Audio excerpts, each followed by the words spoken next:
and thank you for joining me today.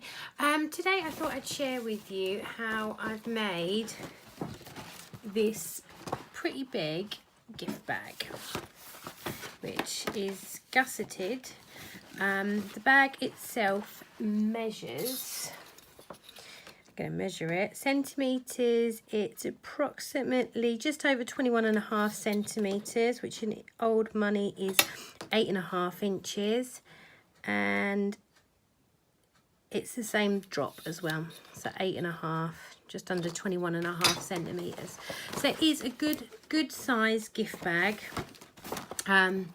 which we all could do with lots of gift bags. And I know several of us have hoards of DSP, so this is a great way to use it up. Now it uses 2 sheets of designer series paper, 12 inch by 12 inch. And to make the bag, you're going to do this to both sheets. You're going to score at 3 inches and then 11.5, which in new money, 3 inches is about 7.5, and then 11.5 inches is roughly 29 centimeters. Then you're going to turn and score at 1 inch or 2.5 centimeters, and then again at 9.5 inches, which is approximately 24 centimeters. Now don't worry too much about writing those measurements down, because I have listed them on my blog, which my blog address is www.lauramackie.co.uk. Now once I've scored those, I'm just going to come back in. Now where I've got this 3 inch, which will be my gusset, I'm going to line it up, the edge here. Hopefully you can see that all right there. Yeah. I'm going to line it up to 1.5, and I'm not going to score. This little bit here, it'll turn over. So I'm just going to score from that 1 inch score line down at 1.5 inches, just so then it will create this gusset here. All right.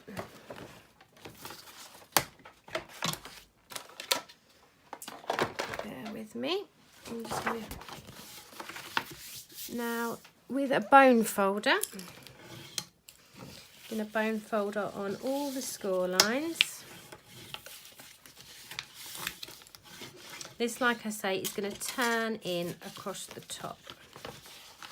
So then this gusset, 1 in, 1 out, like that. And the same across the bottom. Now,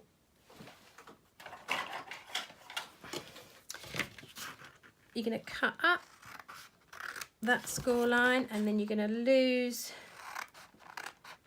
this corner piece. And the same at the top. Just lose that corner piece, like so. And then I'm going to do that on my second piece as well. Should have really probably had that all ready to go,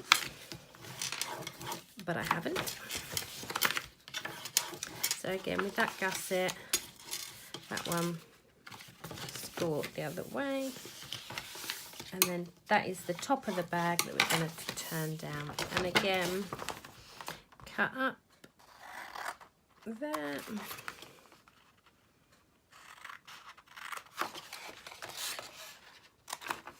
Like so.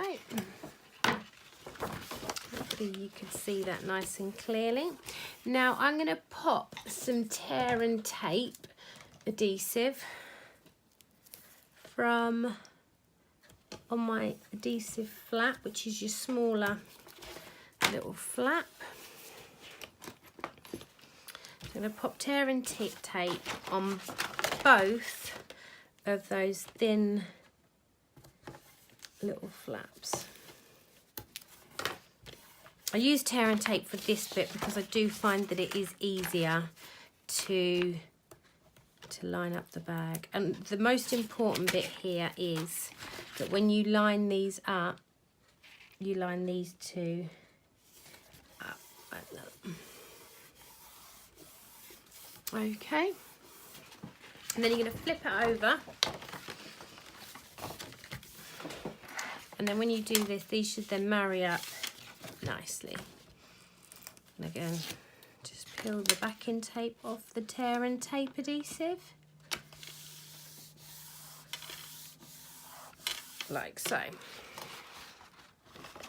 So you can see then our bag is forming here.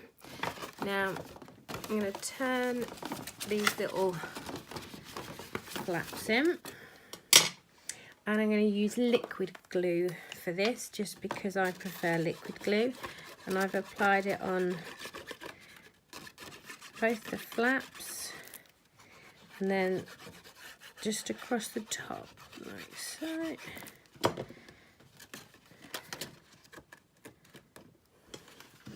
And then on the inside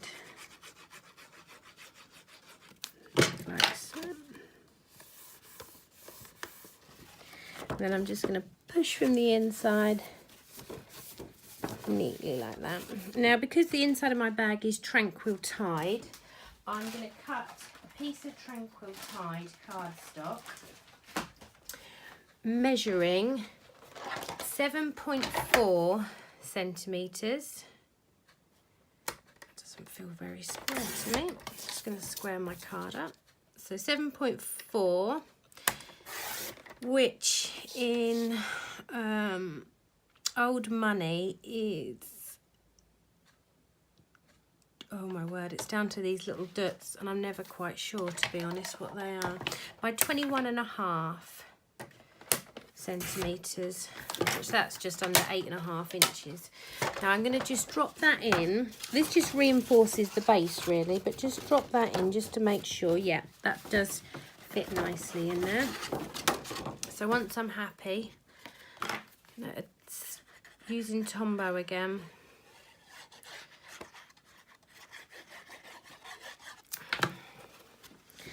Pop that in. That just really just reinforces the bottom just to make it a little bit more sturdy. Now, carefully just bring these down and round. I will bone folder them properly in a minute, but this is just more because I'm going to punch my handles.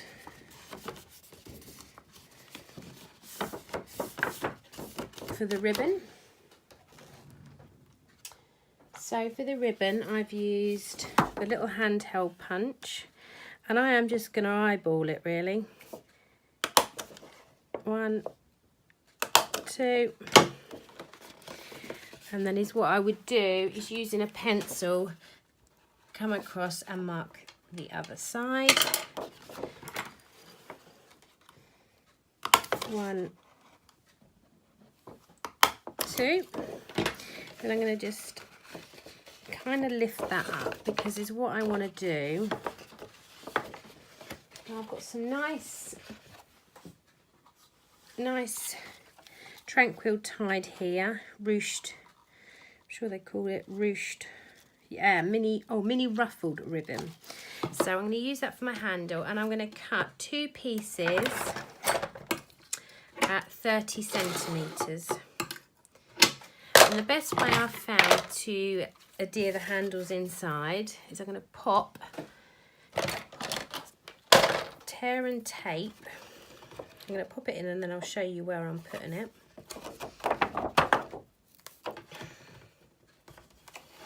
This is, doing it like this, you're kind of doubly sticking. So I've popped the tear and tape adhesive just inside. So then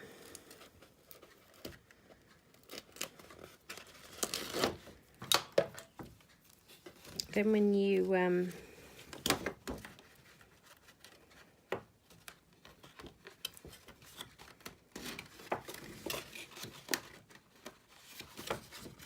then I just turn it up, so then the tape, the ribbon is, I actually didn't need to hole punch through that. What a sausage. Yeah, so when you're actually hole punching your handles, flick this up, so you're just going through, because you can see on this one, you can't actually see where my ribbon is gone in. What a plonker. I might have to cut myself some DSP just to cover them silly holes I made. At least if I do it wrong, I can then tell you how not to do it. So yeah, then I've just literally stuck, hopefully you can see that, tranquil tide on tranquil tide there. And then just peel the back in. Keep picking up. Now I've got something sticky on the end of my pokey tool.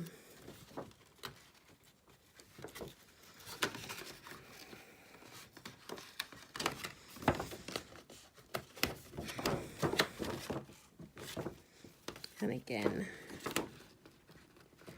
just in there, like so, and again, just folding that in there, and then I'm going to put adhesive all the way around here on that flap, and I'm going to use Tombow, just because if I don't get it down properly straight away, I've got a little bit of time, a little bit of wiggle room there, just to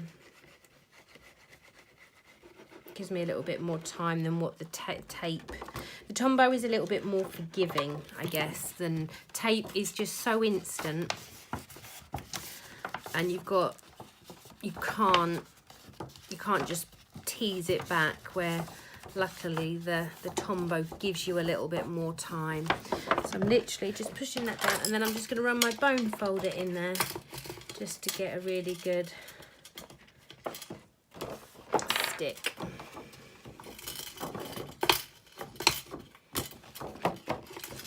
So I'm going to add these measurements. These measurements are all on my blog. I will convert that funny 7.4 centimetres as well into old money, into inches. So yeah, that's a cute little gift bag. Which, like I say, they're a really good size. They're almost, well, they're just about 8 inches by 8 inches by a 3-inch gusset, 8 centimetres. So it's a good size. I mean, at the minute I've got loads of cards in mine, cards in a little gift bag. But then I made a little tag featuring the dashing deer, and the background is using the Peaceful Noel stamp set. So, and a little bit of copper trim there just to highlight the little stars. But you can add a little tag to that one using the dashing deer if you wanted. But everything is available on my blog to purchase. If you've got any questions, please don't hesitate to get in touch. But I hope you enjoy making your own gift bags this season, and using up that hoarding DSP, because you could even use other DSPs and make birthday gift bags, new baby gift bags. We really don't need to be buying gift bags, really. Well, I guess unless you want them a bit bigger, then you may have to. But this is a really good size. You get a nice little new baby gift in there, a little baby romper or something. No, I hope you've enjoyed my video. Thank you for coming by today. And don't forget to check out my blog, which is coming up at the bottom there right now. Thank you. Bye-bye.